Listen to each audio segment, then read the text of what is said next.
Landing से चंद second पहले pilot का आखिरी मैसेज, रनवे अभी दिखाई नहीं दे रहा। और फिर जो हुआ उसने पूरे देश को हिला दिया।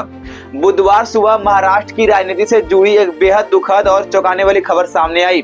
डिप्टी सीएम और एनसीपी प्रमुख अजित पवार को ले जा रहा एक प्राइवेट जेट बारामती एयरपोर्ट के पास क्रैश हो गया। इस दर्दनाक हादसे में विमान में सवार सभी 5 लोगों की मौत की खबर है। आइए जानते हैं आखिर ये कौन सा विमान था। यह विमान लियर जेट 45 था, जो दिल्ली की VSR ventures private limited company का बताया जा रहा है। अजीत पवार इसी प्राइवेट जेट से यात्रा कर रहे थे। सुबह करीब 8:10 पर विमान ने मुंबई से उड़ान भरी। 8:18 पर बारामती एयरपोर्ट से पहला संपर्क हुआ।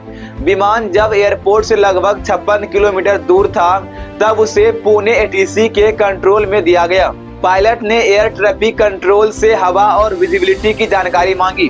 ATC ने बताया कि हवाएं शांत है, विजिबिलिटी करीब 3000 मीटर है।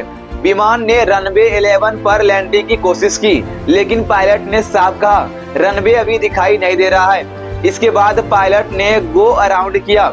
अब आइए जानते हैं आखिर गो अराउंड क्या होता है। जब पायलट को लगता है कि लैंडिंग सुरक्षित नहीं है, तो वह विमान को दोबारा ऊपर से जाकर फिर से लैंडिंग की कोशिश करता है। यह कोई गलती नहीं, बल्कि सुरक्षा से जुड़ा सामान्य प्रोसीजर है। गो अराउंड के बाद फिर से पूछा गया, रनवे दिख रहा है या नहीं। पायलट का जवाब आया, अभी रनवे नहीं दिख रहा, देखते ही कॉल करेंगे। कुछ सेकंड बाद पायलट ने बताया कि अब रनवे दिखाई दे रहा है। सुबह करीब 8:43 पर विमान को रनवे 11 पर उतरने की अनुमति दी गई, लेकिन अहम बात यह रही कि पायलट ने लैंडिंग क्लियरेंस का रीडबैक नहीं दिया। रिपोर्ट के मुताबिक 8:43 के आसपास विमान का सिग्नल बंद हो गया। उस वक्त स्पीड करीब 237 किलोमीटर प्रति घंटा थी। ऊंचाई लगभग 1 किलोमीटर बताई जा रही है। सुबह 8:46 पर एयरपोर्ट से कुछ दूरी पर विमान क्रैश हो गया। घटना स्थल के पास लगे CCTV कैमरे में हादसे के बाद धुएं का बड़ा गुबार उड़ता हुआ साफ दिखाई दिया। हादसे की खबर के बाद प्रधानमंत्री नरेंद्र मोदी, राहुल गांधी समेत कई बड़े नेताओं ने गहरा दुख जताया। अगर विमान बनाने वाली कंपनी की बात करें तो कंपनी के पास टोटल 7 लियर जेट 45 विमान थे।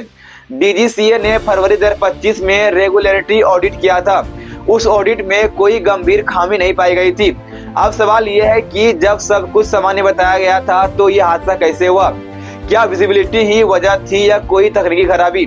जांच एजेंसियां हर एंगल से मामले की पड़ताल कर रही है। एक अनुभवी पायलट, एक आधुनिक जेट और फिर भी इतना बड़ा हादसा।